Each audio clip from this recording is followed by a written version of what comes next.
But first, the NHS has already become a key battleground in this election, with both Boris Johnson and Jeremy Corbyn claiming their party is the only one that can be trusted with the NHS.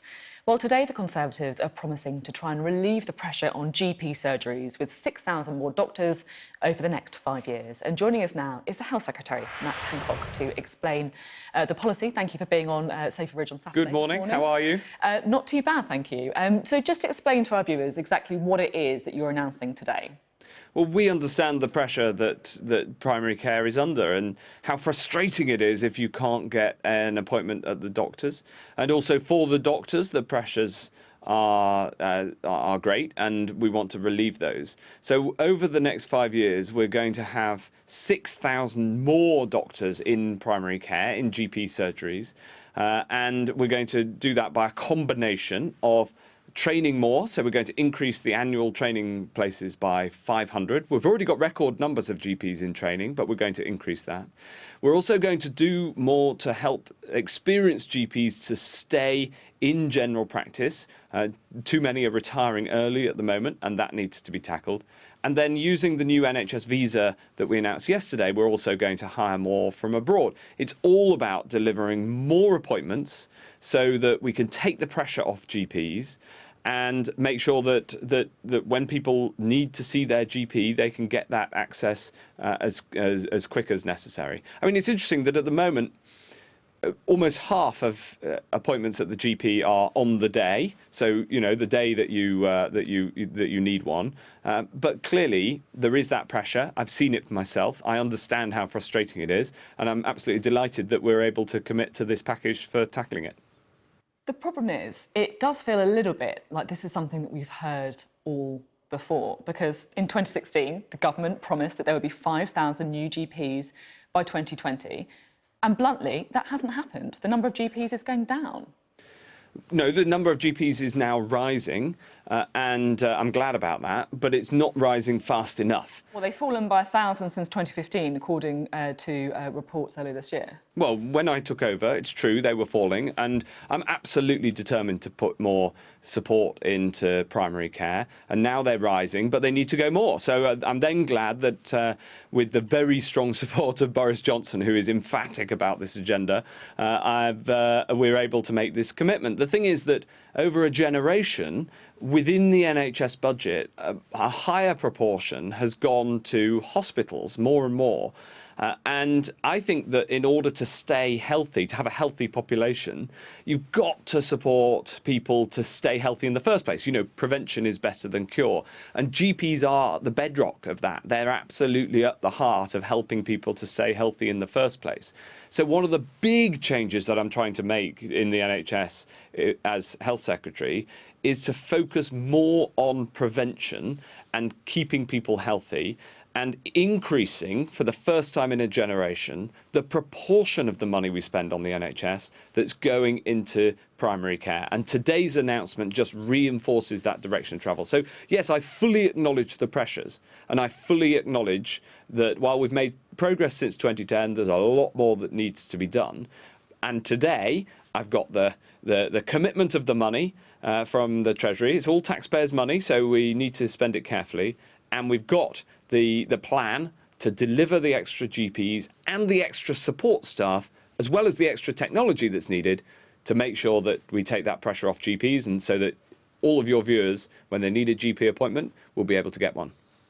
I understand that you want to talk about the future of the NHS, but many of our viewers will be very concerned about the state the NHS is in right now. And clearly, the Conservative government have been in power now for 9 years. So this is your record that we're talking about, and people will judge you on your record rather than your promises. So let's just have a little look, shall we, and take stock at what's happening in the health service. Because flu vaccination sessions have been cancelled in schools because of shortages, 4.4 million people waiting for an operation. If you look at A&E, the key target, of course, is that 95% of people seen within 4 hours. That's a target that the NHS has not met for more than 5 years. I mean, this is partly on your watch as Health Secretary, certainly on the watch of the Conservative Party being in government. Is this really a record to be proud of? Well, I think our record is something that we can be proud of, and the NHS is such a big organisation that you can always find things that are difficult and challenging. I totally accept that. But if you look at waiting for operations, well, and exactly. people waiting at A&E, these are fundamental things that people are experiencing now in the NHS. That's right. So I was going to go through the points that you made, because each one of them actually is taking the worst look at a problem. So in terms of the number of people getting operations, there's a record number of people getting operations. There are millions more operations done than there were 10 years ago, but our population is getting older. By the way, that is a good thing, but it does mean that we need to have more operations. Same on cancer. Our cancer survival rates are the best they have ever been. We've been one of the fastest improvers in Europe in terms of cancer survival rates. There are people waiting now for that cancer diagnosis, and one of the reasons that we need to put more resources in there, and we are, is because more people are coming forward because they're being spotted earlier, which makes them more likely to survive. So that is actually a good thing. Likewise, you mentioned vaccinations. The rate of vaccination this winter for the flu is ahead of schedule, much higher than last year, especially amongst those crucial over 65s. There's the operational issue that you mentioned, but school children will get their vaccination. We've just had to move some of the timings because of a problem with a factory producing the vaccines. But these sorts of things happen in very large organisations. So the NHS is doing more than ever before. It's more productive than ever before. It's got more funding than ever before. And I am completely straightforward where there are problems like the pressures on GP services. We will fix them. OK. Now, currently, 7.3% of NHS spending goes on private providers. No. No? No. 7.3% of NHS spending goes on private providers in 2018-19. No. That doesn't include GP surgeries. Most GPs are private providers. It doesn't include pharmacists. Pharmacies are private businesses.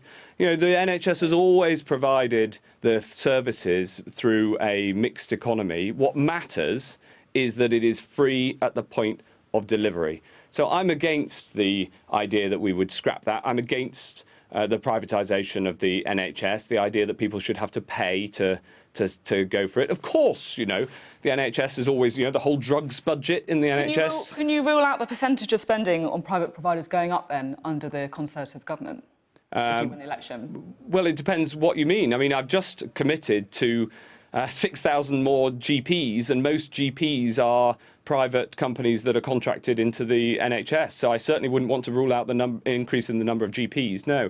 Likewise, the drugs budget, we buy drugs from pharmaceutical companies, they're companies. The NHS has always bought things from private businesses. Some things it directly provides, and of course, we employ 1.4 million people. But other things, the NHS buys from companies or from partnerships, which is private partnerships, which is what most GP surgeries are, or we provide drugs through pharmacies, and pharmacies are private businesses. So, the NHS, what matters in the NHS to patients is, are we going to get the treatment that we need at the time we need it, free at the point of delivery, according to need, not ability to pay? And emphatically, yes, we will, and we're putting in the taxpayers' money to allow that to happen, and I will spend that taxpayers' money as carefully and as well as I possibly can.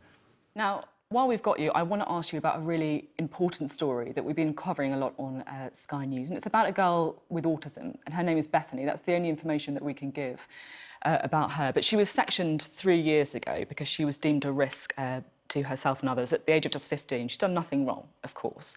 And I just want to play a short video of her father talking about the conditions that she is currently living in, because he can explain this much better than I can. So if we just have a little listen now to Bethany's father. Beth is locked away. It is a cell. There's no furniture in that room. There is a 4-inch thick mattress on the floor that she sleeps on.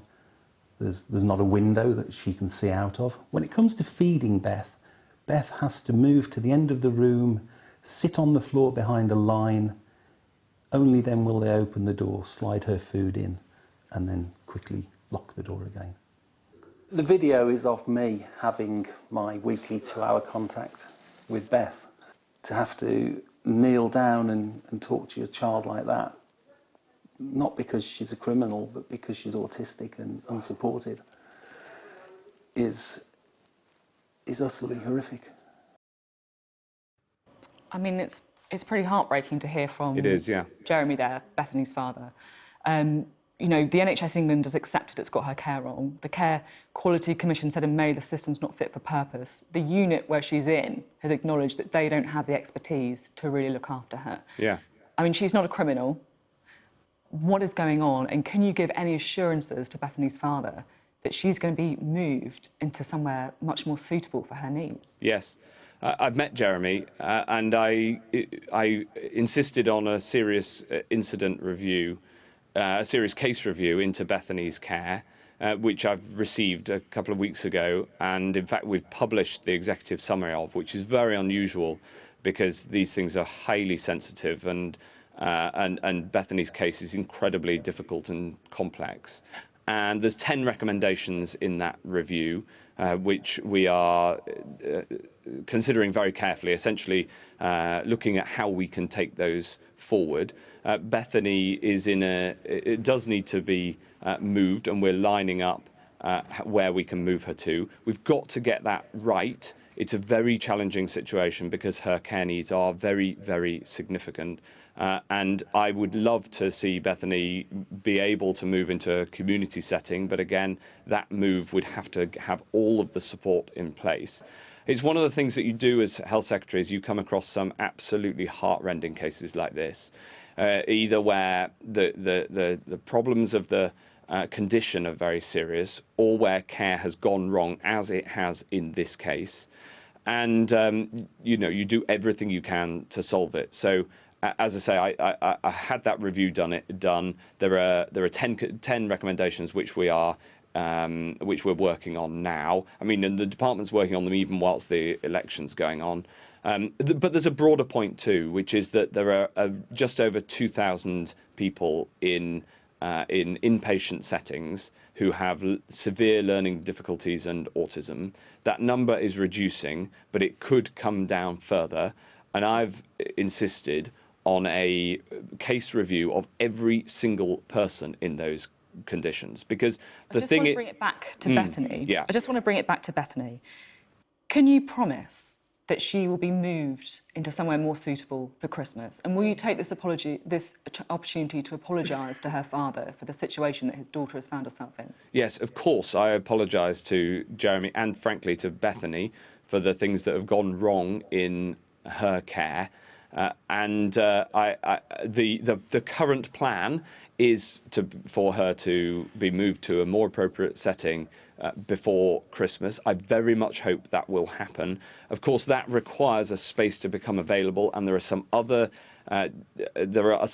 people with also very, very serious conditions that are and complex cases that's currently in the setting that the NHS thinks is most appropriate for Bethany. And so, you know, the thing is that, you know, Bethany has an articulate, courageous father who's willing to bring her attention to her case. I'm really glad that he has, even though it's difficult to it's difficult viewing.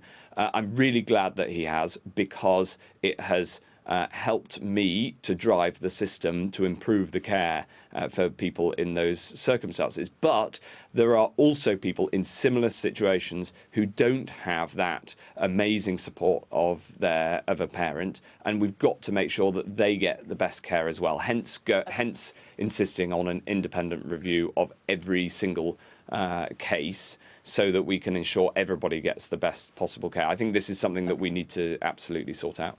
Thank you for those assurances. Well, just a couple more things quickly to ask you while we have you on. Saeeda Varsi, the former chair of the Conservative Party, has tweeted to say that she's disappointed after Boris Johnson confirmed there will not be an investigation into Islamophobia in the Conservative Party. Now, this morning you said that others take a more balanced approach to Islamophobia in the Conservative Party than Saeeda Varsi.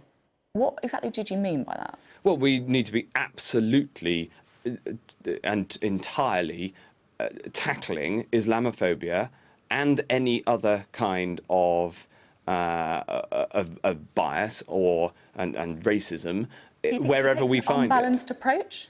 Well, I think it's incredibly important that we look at the actions that we have taken. We are having the review. The question was whether she takes an unbalanced approach. Though. No, I didn't. I don't think that she does. I think that you've got to look at the whole thing in the round. And as somebody who has tried to tackle racism and bias wherever I've found it. For instance, just in the last week within the NHS, we've seen problems come to light of racism against NHS staff, and I've taken the Conservative Party here, aren't we? Absolutely, but the point I'm trying to make is that we've got to tackle these problems wherever we find them, including in the Conservative Party. Absolutely, and we will. And we've seen what happens, frankly, if you don't tackle these things in the Labour Party with its deep-rooted anti-Semitism. Okay, we must do this in the Conservative Party. I'm confident that we will. I saw what the Prime Minister said, and I think that's the right way to go about it. Just finally, while we've got you very quickly, when Michael Gove was on the show last time, he said that you and him had a bet about whether or not Boris Johnson's deal was going to get through Parliament by October the 31st, and that the prize was a very nice bottle of wine. So who's ended up with a bottle of wine then? Will you let us in on the secret? He hasn't given it me yet, but it's coming to me. The question was whether we'd win the vote on the principle of the deal by exactly 3, and I thought that it would be more than that. The sad thing is that although we won that vote by 30, and so I'm getting the bottle of wine, we immediately lost the next vote on whether to actually put that into practice. And so, Parliament has still continued to block Brexit, and that's why we're having this general election, and I hope we can have a Conservative majority, and then we can get on to all the other things like sorting out the NHS that we've been talking about. Managed to get those election messages even into a question about a bet on a bottle of wine. Matthew Hancock, thank you very much for being on the programme this